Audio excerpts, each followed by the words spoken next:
this hospital since we opened 7 years ago. And we've been giving these talks on knee replacement for several years now. I appreciate you all coming out. I wanted to give you some brief information about myself.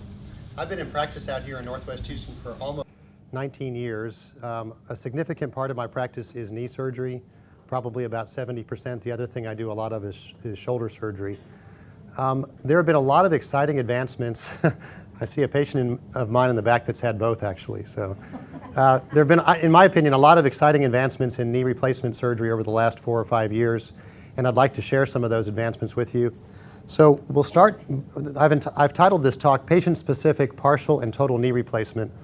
I think one of the most exciting things that have happened, or that has happened in total knee replacement technology in the past several years, has been customizing the implantation of total knees to a patient. Years ago, when these things first started getting developed and implanted in the 1970s, there were several sizes available. Not always did they fit well. That's been refined over the years.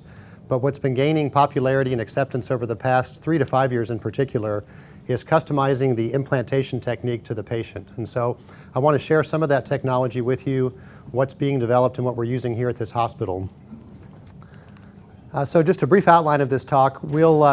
After this brief introduction, we'll talk about causes of knee pain, treatment options, which always include no surgery as an option, options, of course, that include surgery.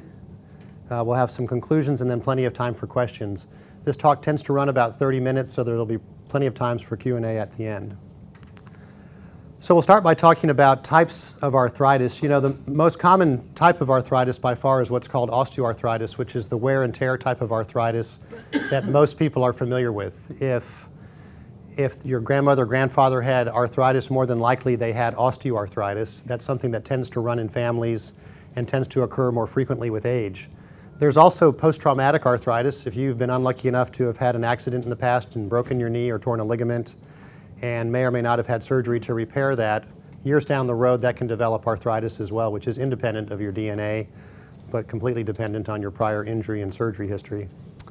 We have different types of inflammatory arthritis, like rheumatoid arthritis and lupus. Those things can strike at any age and can tend to be very rapidly progressive and sometimes very devastating.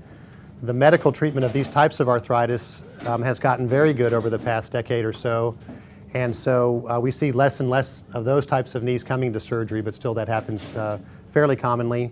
And then finally, we have what's called crystalline arthropathy, where different chemicals in your bloodstream can precipitate out in the joint fluid that surrounds your knee and cause arthritis. The most common type of that is gout, that I think most of you have heard of, or a variant of that called pseudo-gout. So those are all the common types. Osteoarthritis, I think, by far and away is the most common, probably 80%, 85% of what I see in my office on a day-to-day basis. So what exactly is arthritis? We throw this term out all the time, but we never really talk about what it is. A normal knee, any joint for that matter, has cartilage that covers the joint surfaces, and that cartilage is typically very smooth, almost like glass, and so it allows the joint to slide easily when you move it. So when you move your knee back and forth, there's a gliding motion that occurs without any catching or binding or any pain. When you develop arthritis, what that actually means is you develop loss of that cartilage or damage or deterioration of that cartilage so that normally smooth surface becomes somewhat roughened and irregular. So now you can imagine, instead of having two smooth surfaces gliding across one another when you bend your knee, you have something that looks like the picture on the right-hand side of the screen, which are these divots or these cracks in the cartilage which hang up when they glide against one another and expose nerves that should not be exposed, and leads to pain and stiffness and difficulty with everyday activities, such as just walking to the car or walking to the kitchen. These are some pictures I took from some of the surgery that I do. I do not only knee replacement surgery, I do a lot of arthroscopic surgery. And so the picture on the left is a normal knee, and I think that if you look at this, you can see the very, very smooth, completely white, homogeneous appearance of the cartilage above and below the joint, and the nice little cartilage spacer or the meniscus in between. And contrast that to the picture on the right-hand side of the screen. You can see all these little pock marks or divots and these little fronds of cartilage hanging off. So you can imagine how this knee would probably feel pretty good when it moves back and forth, but this knee would not. And this is what an arthritic knee looks like early on before the cartilage is completely lost. We have lots of treatment options for arthritis. You know, if you've ever been to your doctor complaining of knee pain or ever been diagnosed with arthritis, you've probably been told at one point or another to exercise and lose weight. It applies to a lot of us. And that's sometimes easier said than done. We prescribe anti-inflammatory medications, and there are lots of those available. Advil or Aleve or Motrin are the ones that are available over the counter. We also have prescription medications, things that you may have seen advertised on television or in magazines, like Celebrex is a very common one, Relafin, Mobic, those types of medications. Medications work well to a certain extent. They take away some of the inflammation and they take away some of the pain. Any medication, of course, has side effects, and a lot of people already take enough pills as it is and would rather not take more pills if they can avoid it. So that's one option we use in mild cases, but it's not always successful. As a second line of therapy, when medications aren't an option or when people have tried them and they fail, we try different types of injections. There's a variety of these medications that are commercially available. They're called viscosupplements, which basically is just like a gel or a lubricant for the knee. One that we use commonly is this medication in the lower right-hand corner called Synvisc. And it looks like water, but it's got the consistency more or less of a thick motor oil. And what we can do is numb up the knee in the office and inject this medication.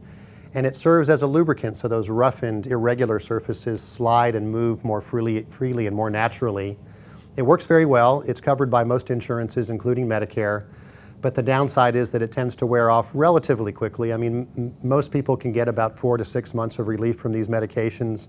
After that, the results start to decline. So we use these very commonly when people have pain but aren't quite ready to pull the trigger on surgery or just need to get through something important coming up in their life, like a wedding or some sort of important social event. So these are valuable to us as well.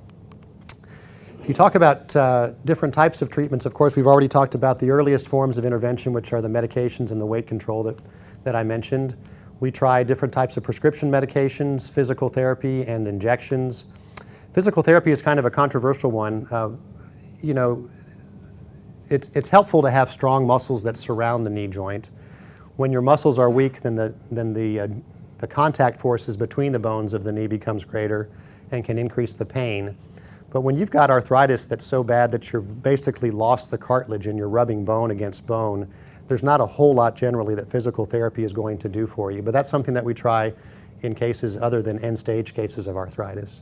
But when none of these things work, we turn to different types of surgery, particularly knee replacement, as a solution for a number of people. If you look at the number of knee replacements performed annually in the United States, you can look at this graph that shows a pretty constant rise in the incidence of knee replacements over the last 12 or 13, what is that, actually 15 years now.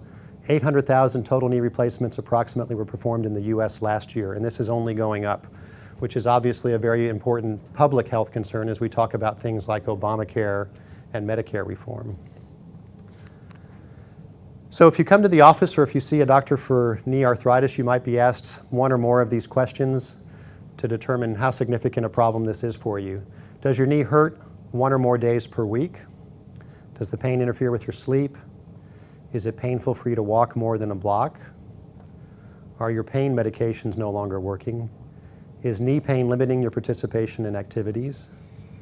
Has inactivity from knee pain caused you to gain weight? That's a common one. People come in all the time and say, you know, all you doctors keep telling me to lose weight. How can I lose weight if I can't even walk?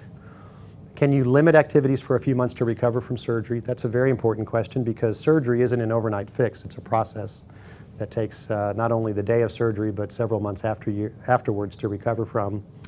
And are you willing to commit to working hard during the rehab for a successful recovery? So those are all important questions to ask yourself. So let's look at a few knee replacement facts. Knee replacement surgery is a successful operation. If it weren't, we wouldn't be doing 800,000 of these annually in the United States. But in general, about 85% of people that go through knee replacement surgery would say that they're satisfied, and if they had the opportunity to do that operation over, they would do it again. So that's pretty good, but you know, what you should also know that although knee replacement can be done safely and effectively, there are numerous potential drawbacks of knee surgery. The performance of a joint replacement depends on a lot of factors, including your age and your weight and your activity level. There are potential risks, including infection and other things, and that recovery does take a period of time. People with infections or other conditions limiting rehab, severe obesity, bad lungs, bad heart that wouldn't allow them to exercise afterwards, might not be able to successfully rehabilitate after the surgery. And there are several potential complications which could occur afterwards, which could result in stiffness or unsatisfaction with your new knee, including loosening of the implant where it attaches to the bone, or fracturing of the bone that surrounds the implant, or the components can wear out. I think, the last thing, this wearing out of the components used to be a problem 10, 15, 20 years ago, but as materials have improved and the science of metals and plastics that are used to improve these knee implant designs has improved, the wearing out of the components is much less of a concern. We don't see that really to any large extent today as we did 10, 15 years ago. So in my opinion, 85% is good. I mean, that's at least a B or B plus, but what about the other 15% of people? And so this is what modern science, modern orthopedic surgery is dedicated towards doing, is improving the outcomes of knee replacements so that we can get a greater satisfaction rate and we can improve on the people that haven't been so satisfied with their knee replacement. So let's talk a little bit about what those improvements might be that might improve the outcomes of knee replacement. I think you can broadly think about this in two categories. There's the type of knee replacement, just like there's different kinds of cell phones or televisions or watches or what have you. There are a number of different types of knee replacement. And then there's the technique of knee replacement. Assuming that you choose the right knee replacement or you choose the right doctor to put it in for you, you have to rely on that doctor to put it in correctly. There are numerous important steps that are essential for getting the knee to work properly. And so we'll spend a few minutes over the next 5 or 10 minutes talking about not only the types of knee replacements that I think are exciting, but the techniques of putting these in that's really improved the outcomes. So let's talk about types. There's lots and lots of brands of knee replacement, but in general they all boil down to one of two different types. There's partial knee replacements, which I think most of you have heard of, or total knee replacements. Partial knee replacements, as the name suggests, involves replacing just the part of the knee that's worn, whereas a total knee replacement is performing a replacement of the entire knee joint. And then there's techniques. We, for many, many years, since the 70s, have relied on instruments, or jigs, if you will, that help us as surgeons size and align the components properly during surgery. Everybody's knee is a little bit different, but we have to get the implant in straight, we have to get it in properly rotated, and we have to put in the correct size, or else the ligaments and the muscles and the tendons that surround the knee won't balance properly and it won't feel right. But the evolution in these implantation techniques over the last several years has included the use of computers to assist us in these different alignment and rotation and sizing decisions that we make. So we can use computers both before surgery, which we do commonly now, and I'll explain that in a minute. We can use computers during surgery while we're actually implanting the device, or we can do both, and I'll talk to you about what I commonly do now and routinely do and the reasons that I do that. So here we go. We're talking back now about types of knee replacement. The picture on the left, as you can see, has less metal, which is the white stuff here, than the picture on the right. So this picture on the left is a photograph of an X-ray of a partial knee replacement, and you can see that the inner part of the knee on the femur, which is the end of the thigh bone, and the upper part of the tibia has been replaced with a knee replacement part, but that the rest of the knee, the outer side of the knee, has been untouched. And sort of take a mental picture of that and contrast it to this total knee replacement X-ray where the entire femur or the entire end of the thigh bone has been replaced, as has the upper end of the tibia bone. And I think you can see very clearly that there's got to be some pretty significant differences in how these implants work and how they're implanted. So let's talk just briefly about the knee. We as surgeons typically divide the knee into three compartments. We have what's called the medial compartment, which is the inside part of your knee where the knees touch one another as you're sitting still.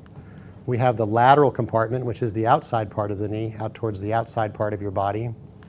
And then we have what's called the anterior compartment, or the patellofemoral compartment, which is where your kneecap sits. And so if we're going to choose to do a partial knee replacement, we can replace this part, or we can replace that part, or we can replace the part behind the kneecap. Whereas if we do a total knee replacement, we replace the whole thing.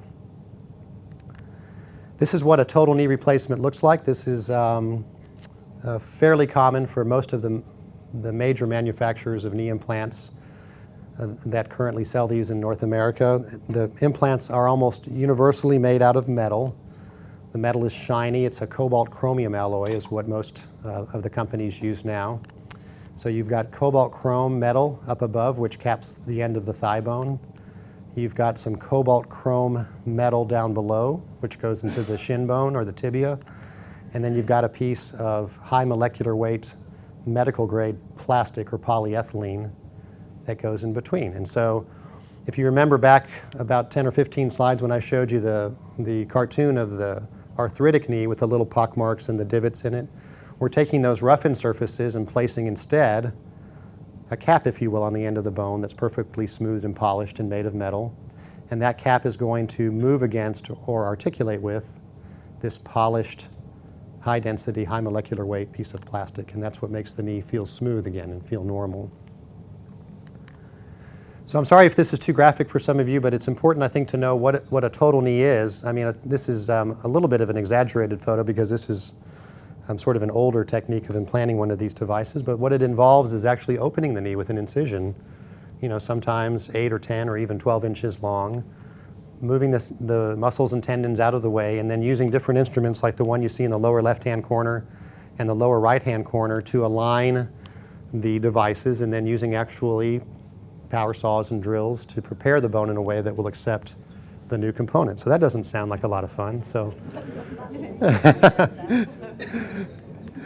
and so this is what it looks like in a cartoon graphic. When you take a knee and look at it from the side, in order to implant the prosthesis or the new knee replacement, you have to remove segments of bone in order to fit on the metal pieces that are designed to cover the ends of the bone. And there's no way to really do that without removing segments of bone. And so most of the modern knee implants involve typically about 5 cuts, 1, 2, 3, 4, 5, to take what was sort of a roundish looking bone and turn it into a multifaceted bone that we can then cement the new prosthesis into place. That's what it looks like once it's implanted.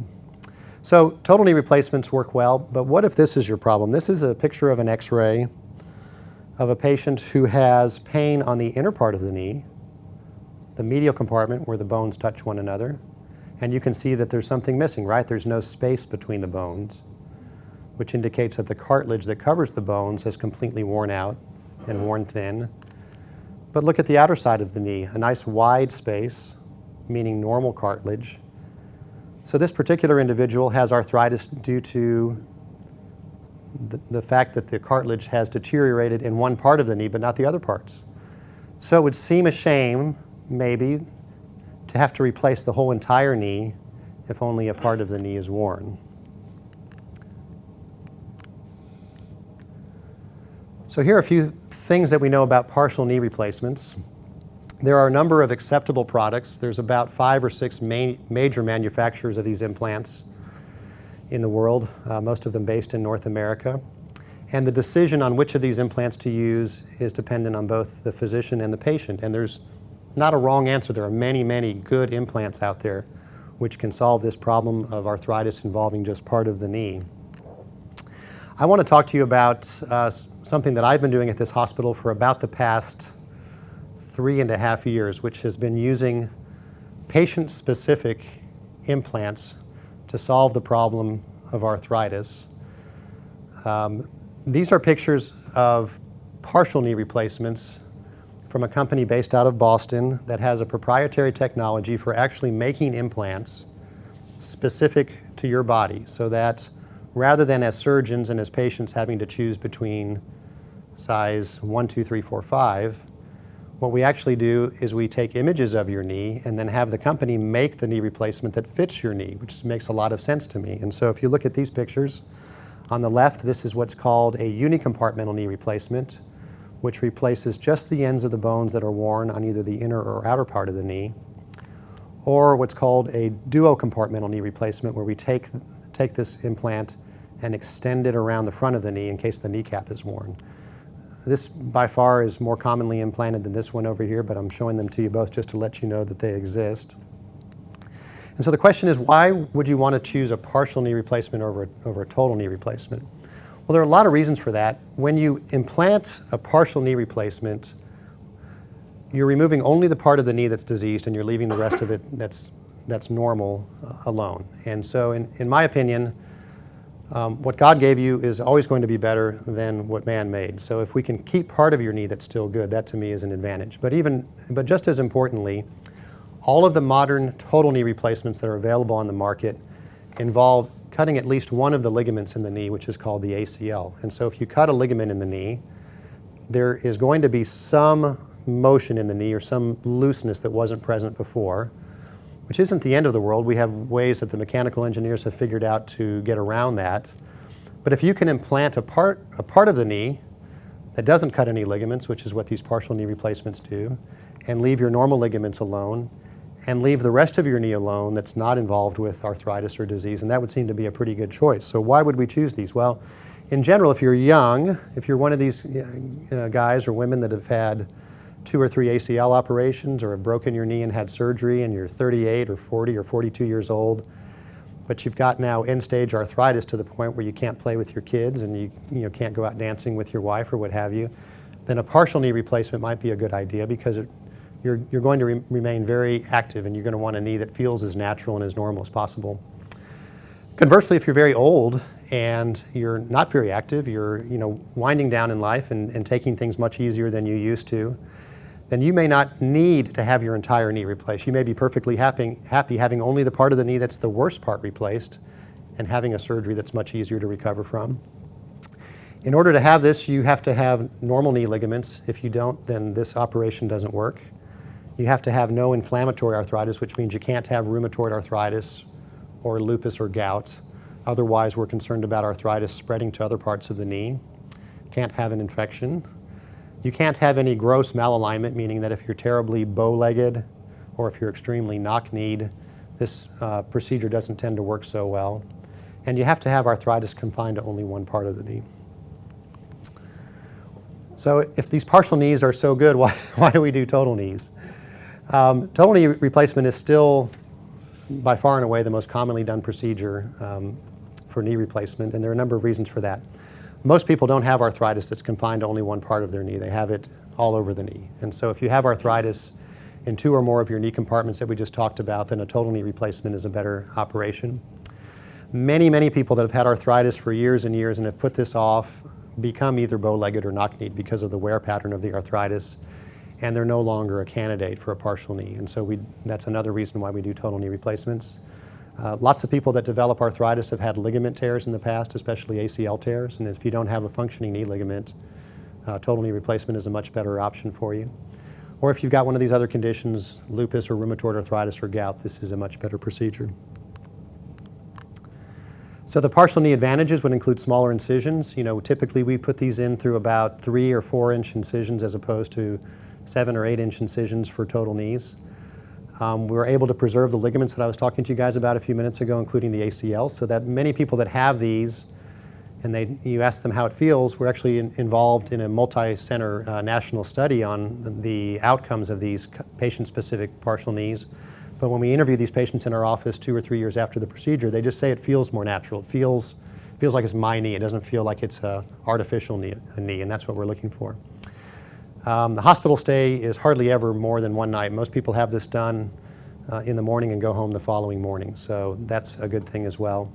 And the recovery is quicker. We're not cutting as much skin. We're certainly not cutting any muscles or tendons, and we're not cutting out any ligaments, so that people can recover from this typically quicker than they would a total knee replacement.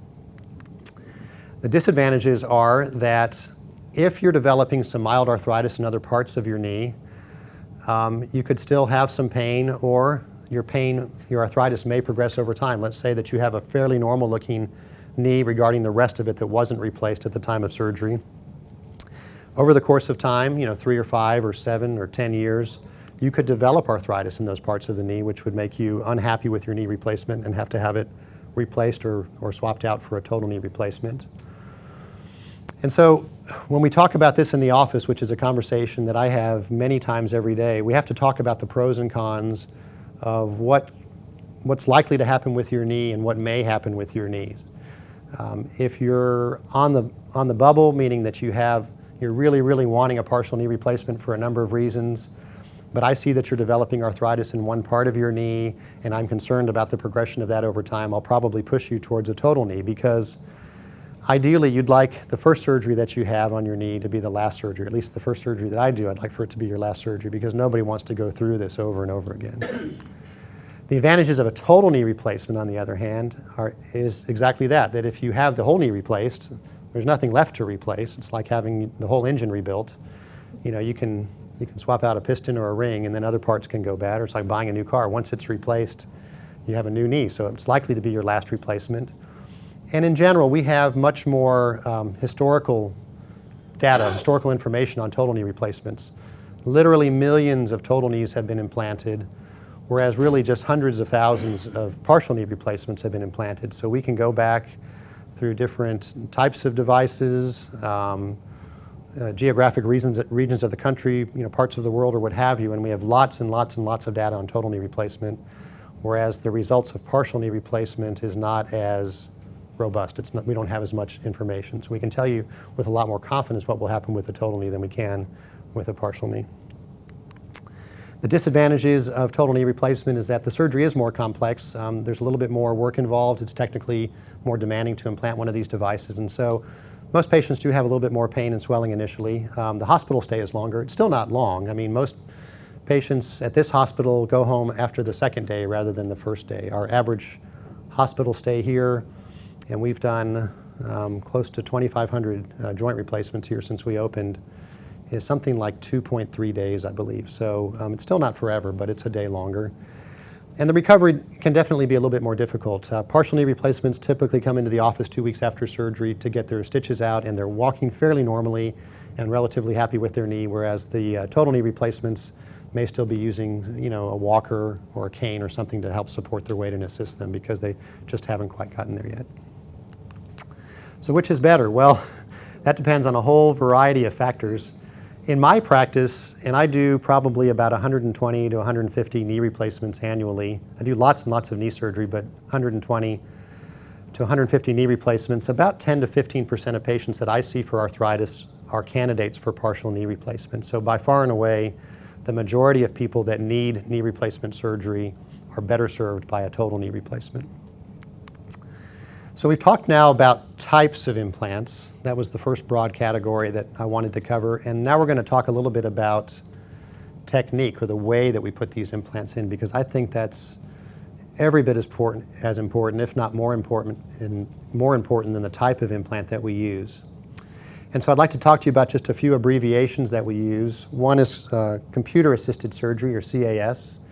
And I'm going to talk to you about how I use computers to help me implant these devices. And then we'll talk about patient-specific instrumentation and patient-specific implants. That's really been the big jump forward in technology, in my opinion, over the last several years. And that's something that we use commonly here at this hospital. So what is computer-assisted surgery? Well, on the left is the actual computer that we own here at this hospital. It's made by a company called Stryker. And it's got this little sort of sensor here that senses electrical signals from these pins, or these devices that we implant into the knee right before surgery. And what it does is it sends signals out to the camera. The camera then registers those signals in a complex way that I don't completely understand. And then it generates a virtual three-dimensional model of the knee. And so about maybe even longer than that, 6 or 7 years ago, we started using this device, and we used it commonly in almost all of our surgeries. This is really cool if you look at it. I mean, this is high tech, and it seems to give you a lot of information that we wouldn't have otherwise. The problem with using this computer, as with any computer, is that, guess what? Sometimes you turn it on, and what happens? Nothing, right? There's nothing comes on. Or you'll get everything set up just perfect, and in the middle of surgery, you start getting, errors in your data reads. And so even though it's a great piece of equipment, and there are still doctors that use this nationally, this has fallen, in my opinion, somewhat out of favor because of the unreliability of computers. And furthermore, this is a very, very expensive piece of equipment. I don't even know what it costs, but it's, I think, well over $1 million. And the information that was coming out 3 and 5 years after this was starting to be commonly used was that it didn't really improve the outcomes of knee surgery significantly. I mean, the knees were a little bit better aligned, there's no question about that, and they were a little better sized, but the patients that had it didn't feel any different. So hospitals and doctors had a hard time spending $1 million for a piece of equipment that didn't always work and didn't seem to make a huge difference. So even though we still have this piece of equipment, not sure where it is exactly, but we still have this piece of equipment. I personally don't use it. One of my partners still uses it occasionally for some of his knees. And I'll use it in very rare occasions for specific problems that I don't really want to go into, but by and large, this is just something that we don't use so much anymore. So if we don't use computers during surgery, how can we use computers to our advantage? Well, the major companies have come out with ways of making what's called patient-specific instruments. So if you remember that kind of gory slide that I showed you with all the bone and all that stuff, with the big metal blocks, well, companies have figured out a way to take either MRIs or CAT scans of your knee and then make these cutting blocks. This is where we insert the saw and the drills during surgery in these little slots in a way that is specifically designed for your knee. And so we as surgeons can say, hey, we can tell the engineers we want to cut 8 millimeters of bone here at a 7-degree angle with a 3-degree slope, and they put that in their CAD models or whatever they do, and they spit these out. And so these are shipped to us. And so now when I go in to do a knee replacement, I can use these on your knee, and these are one of a kind. These are only for you, nobody else. And they're relatively inexpensive, and when we're done, we can either throw them away or we can give them to you, and you can put them on your mantelpiece. But they really, really improve our ability as surgeons to align the knee in a way that's most appropriate for you. And so this one on the left is made by a company called DePuy. It's TrueMatch is the proprietary name, and it's based off of CAT scans. And this one on the right is made by a company called Biomet, and it's based off of MRI scans. And they look a little bit different, but they're essentially the same. And they add a few $100s to the knee replacement, which can be a problem. It is a little bit of a problem now, but can become a problem in the future as health care reform and Medicare cuts continue to kick in. But right now, this is something we're using commonly at this hospital.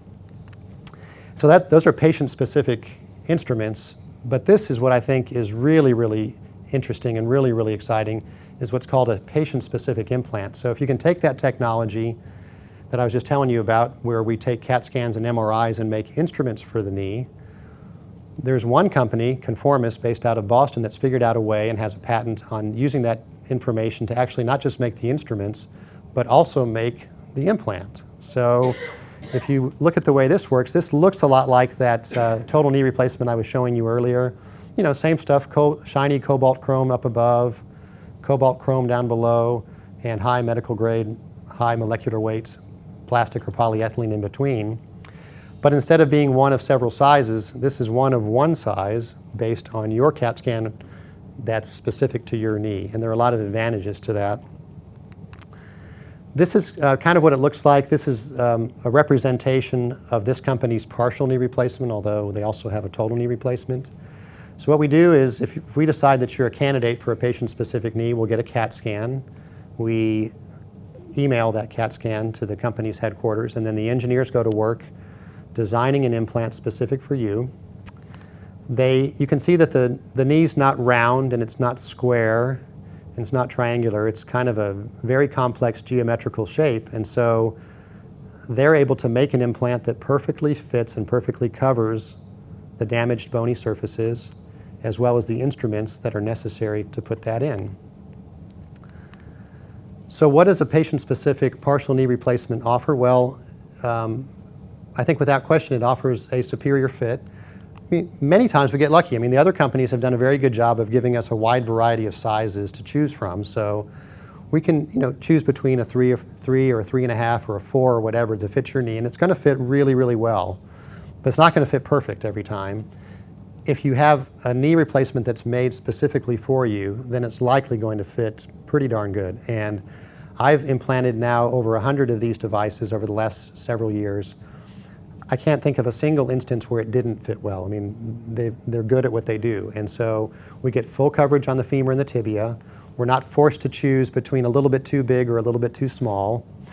and we get the tibia in particular, the shin bone, we get the implant to fit all the way around the edge of the bone, which is important because that's where the densest or the strongest bone is to support the implant so that it doesn't loosen over time. The other advantage is that we can save bone. You know, when we put these implants in, I showed you all the cuts that we make. You remember those 5 faceted cuts? Well, when we put these guys in, we just barely trim the bone, barely shave it so that we can put the implant in. So that if you ever did have to have the knee replaced again for whatever reason, most of the bone that you were born with or that you grew up with is still there. You're not missing a lot of bone. So it makes the second reconstruction, if you ever had to have one, a lot easier. So here's the different products that this company makes. This is the unicompartmental knee replacement. They've got these kind of Apple iPod names. They have iUni, which is the unicompartmental replacement. They've got the duocompartmental, which is the 2-part replacement. And then they've got the iTotal, which rolled out about a little over a year ago, which is a total knee replacement. And all of these are one-of-a-kind implants made specifically for the patient who needs them. This is a little bit more of the same on the uni, so I think I'll skip this. Duo, I put in a handful of these. It's very rare in my experience anyway that somebody has only 2 parts of their knee involved with nothing whatsoever wrong with the 3rd part of the knee, where I think that this is going to be a great choice. I've done these, especially in younger patients, people in their 30s and 40s who need knee replacement, but these are fairly rare.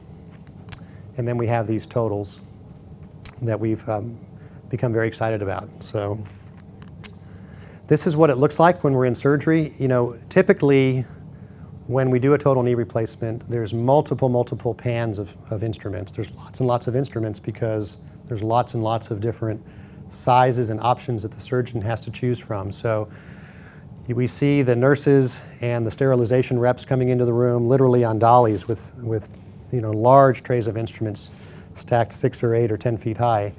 When we come in to do either a partial or total knee replacement, this is what we get. We get a little kit. It's kind of neat. It has a few little patient-specific instruments.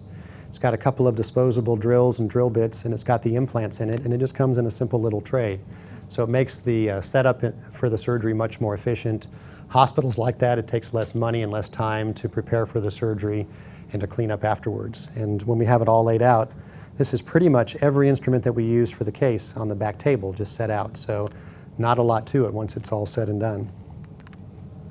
The process is, if we decide that you're a candidate for this patient-specific process, we'll order a CAT scan. The CAT scan has to be done at a hospital that has proper software installed on their machines in order to transmit it to the company. So this hospital has it. There's a few other facilities in town that has it. But if you live elsewhere or in another city, we can't always do the CAT scan at your local hospital because they don't always have the proper software. But anyway, we do the CAT scan.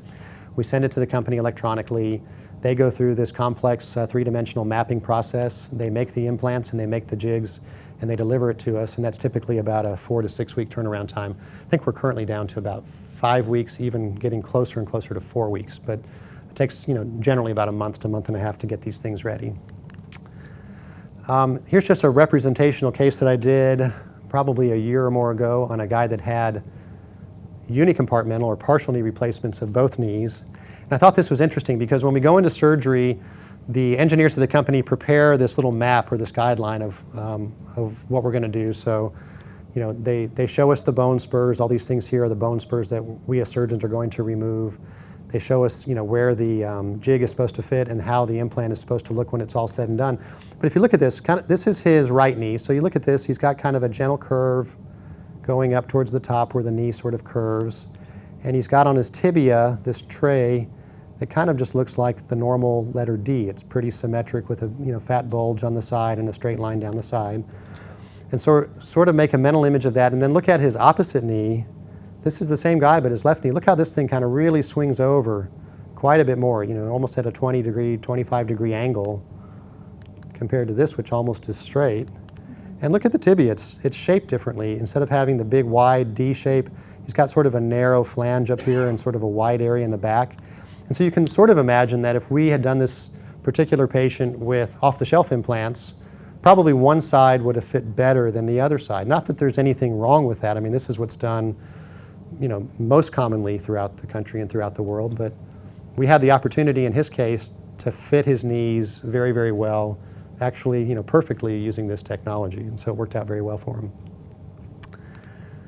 This is the same sort of thing, only for the total knee replacement, the iTotal. We have preoperative maps that we use, and we give the engineers basic guidelines for how we want the knee implanted, and then they fine-tune it and give us the actual measures of resection. So on this knee, we're going to take 6.4 millimeters of bone off the inner side and 6.1 millimeters of bone off the outer side. In a conventional knee with normal metallic instruments, these numbers would be closer to 8 and 10. So we're taking off significantly less bone, usually about 60% less bone. And we can measure this during surgery. We can look at this, we can measure it, make sure we like it, we can cut it. Then we can use calibrated calipers to measure the bone and make sure that we're actually reproducing what our plan was. And then once we're all said and done, we can implant the device, and that's what it looks like. So this is a question that comes up all the time. People come in and say, my knee's hurting me a lot. I just don't know if I'm ready. I just don't know if I'm ready to have this done. And that's, that's fair. Surgery is a big step for anybody. What happens is, as the arthritis progresses, you lose more and more cartilage, and as you've lost all of your cartilage, you start to lose more and more bone. And not only that, as you're waiting and trying to decide whether surgery is right for you, your pain's not getting any better, right? I mean, we can give you the shots or we can give you the pills or whatever, but you're still having pain in your knee. So what I see, at least on a daily basis in the office, is someone who brings in their mom or brings in their dad and says, Dad's been suffering with this for 15 years, and he's finally decided it hurts so bad that he can't get it done, or he's going to get it done. And so you say, sir, what's been going on in your life? Well, the family went to Europe last summer, but I didn't go because my knee hurt too bad. Or, the family likes to take trips in the camper, but I don't go anymore because my knee hurts too bad. So not only is your knee getting worse, but your pain isn't getting any better. So you may be missing out on things in life that you could be enjoying if your knee pain were gone or were removed. And so those are very compelling reasons to think about having this done earlier rather than later. And if you're older, if you're in your 70s or 80s, then in general in life, as we get older, we don't get healthier as we get older, right? So our high blood pressure, may get worse, our diabetes may get out of control, our heart disease may become more of a problem, and so forth. So what could have been surgery that was done relatively easily 5 or 10 years ago, later in life, now becomes more difficult, because now that you're 80 and you could have had it done when you're 70, you're now taking blood thinners because the doctor put a stent in your heart, and you're taking all these pills for your blood pressure and so on and so forth. So there are some reasons at least to consider having this done earlier rather than later. And the final thing is that osteoarthritis is degenerative. There are lots and lots of really, really exciting biological solutions to all sorts of problems in healthcare, including stem cells and gene manipulation therapy and so on and so forth. But I go to these meetings and I read the journals and I stay update with all the latest and greatest stuff. There's really nothing for arthritis that's going to make this go away magically in the next 5, maybe 10 years. There's exciting experimental therapies, but as of today, September 2013, there's not an easy fix or a way to reverse osteoarthritis. And so if you choose to delay surgery, it is going to likely get slowly worse over time, and it's very unlikely to spontaneously get better. So in summary, knee replacement surgery is extremely common. We talked about that, 800,000 procedures done last year. The technological innovations, especially in my opinion, the use of computers prior to surgery for both instruments and implants, have led to outcomes that should become better as time goes by and should make our results somewhat more predictable. And every person is unique. All of these technologies that I'm showing you aren't right for everybody. I mean, I use patient-specific instruments and patient-specific implants for the vast majority of knees that I do, but there's a whole variety of factors that influence why we choose one over the other, or why in some cases we can't use either. So we have to individualize treatment for everybody. There's no way to cookbook this. So I think that's it. That's the talk. I'd be happy to answer any questions, and I hope that was at least somewhat helpful.